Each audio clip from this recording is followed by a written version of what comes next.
అందరికీ welcome back to our YouTube channel Bhavani Venkatesh vlogs. ఈరోజు నేను ఈ వీడియోలో వంకాయ ఇగురు నా స్టైల్లో ఎలా చేస్తానో మీ అందరికీ చేసి చూపిస్తాను. మీరు కూడా చూసేయండి. ఇంకా మనం రెసిపీ చూసేద్దామా. నేను ముందుగా ఒక బౌల్లోకి వాటర్ తీసుకున్నాను. అందులో కొంచెం సాల్ట్ వేస్తున్నాను. సాల్ట్ వేయడం వల్ల మనకి వంకాయలు అనేవి చేతి రాకుండా, కలర్ చేంజ్ అవ్వకుండా నీట్గా ఉంటాయి. చూస్తున్నారు కదా. ఇప్పుడు నేను ఆనియన్ అండ్ పచ్చిమిర్చి కట్ చేసి పెట్టుకున్నాను.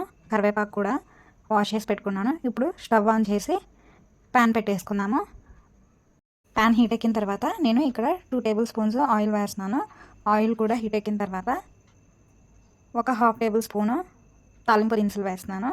అండ్ ఒక 1/2 టేబుల్ స్పూను జీలకర్ర వేస్తున్నాను. ఈ రెండు కూడా గోల్డెన్ కలర్లోకి వచ్చిన తర్వాత నేను ఆనియన్, పచ్చిమిర్చి, కరివేపాకు యాడ్ చేస్తున్నాను. ఇవి లైట్ గోల్డెన్ కలర్లోకి వచ్చిన తర్వాత వంకాయలు యాడ్ చేస్తాను. నేను ఇప్పుడైతే ఆనియన్స్ త్వరగా ఫ్రై అవ్వడానికి పించ్ ఆఫ్ సాల్ట్ వేస్తున్నాను. ఇప్పుడు మన ఆనియన్స్ కూడా ఫ్రై అయిపోయినాయి. నేను వంకాయలు అయితే వేసేస్తున్నాను. ఇలా నేను కట్ చేసి పెట్టుకున్న వంకాయ ముక్కల్ని ఫ్రై అయిన ఆనియన్స్లోకి మొత్తం వేసేస్తున్నాను. ఇప్పుడు నేనైతే ఒక 1/2 టేబుల్ స్పూను పసుపు వేస్తున్నాను. అండ్ ఒక 1/2 టేబుల్ స్పూను సాల్ట్ వేసాను. ఈ రెండు వేసి ఒకసారి గరిటతో తిప్పి మూత పెట్టేసి ఒక 5 మినిట్స్ అలా వదిలేస్తే మన కూర అయితే మంచిగా చూడండి ఎలా దగ్గరికి అయిపోయిందో. ముక్కలన్నీ మెత్తగా ఉడికిపోయింది. ఈ వంకాయ కూర అయితే 10 మినిట్స్లో ఈజీగా అయిపోతుంది. లంచ్ బాక్సెస్లో కూడా పిల్లలకి ఈజీగా చేసేయచ్చు. చాలా ఇష్టంగా తింటారు. ఇప్పుడైతే నేను ఒకసారి తిప్పేసి మూత పెట్టేసి ఒక 1 మినిట్ ఉడకనిస్తాను. మళ్ళీ మూత తీసి ఇక్కడైతే నేను సాల్ట్ చెక్ చేసుకొని యాడ్ చేసుకుంటున్నాను సరిపోయిందో లేదో. నేను ఇక్కడైతే ఒక 1/2 టేబుల్ స్పూన్ యాడ్ చేశాను సాల్ట్. మీరు కూడా చెక్ చేసుకొని వేసుకోండి. ఎక్కువ పడిపోతే కర్రీ అంతా వేస్ట్ అవుతుంది. తక్కువ వేసుకున్న చెక్ చేసుకున్న తర్వాత వేసుకోవచ్చు సాల్ట్ అనేది. ఇక్కడైతే నేను ఒకసారి కర్రీని తిప్పుతున్నాను. చూస్తున్నారు కదా.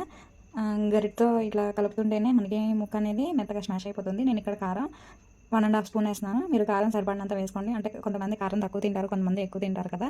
అందుకని ఇక్కడ నేను కారం వేసాక ఒకసారి తిప్పేస్తున్నాను. కారం యాడ్ చేశాక ఒక 2 సెకండ్స్ అలా స్టవ్ మీద ఉంచి ఒకసారి గరిటతో తిప్పుకొని మనం స్టవ్ ఆఫ్ చేసుకుంటే మన టేస్టీ వంకాయ కర్రీ రెడీ అయిపోతుంది. ఇదైతే 10 మినిట్స్లో చేసేసుకోవచ్చు చాలా త్వరగా. మీరు ఎప్పుడైనా ఇలా వంకాయ ఇగురు ట్రై చేశారా? ట్రై చేస్తే మీరు ఎలా చేస్తారో కామెంట్ చేసేయండి. ట్రై చేయకపోతే ఈ వీడియో చూసి ట్రై చేసి మీకు ఎలా వచ్చిందో కామెంట్ చేయండి. మనం వంకాయలోకి కాంబినేషన్స్ చాలా వండుకోవచ్చు కదా.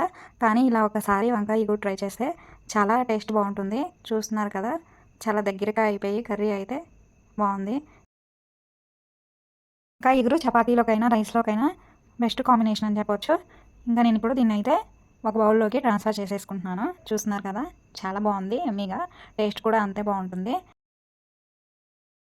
అంతే. ఇంకా ఈ వీడియో నచ్చినట్లయితే లైక్ చేయండి, షేర్ చేయండి, సబ్స్క్రైబ్ చేసుకోండి. బాయ్ అందరికీ.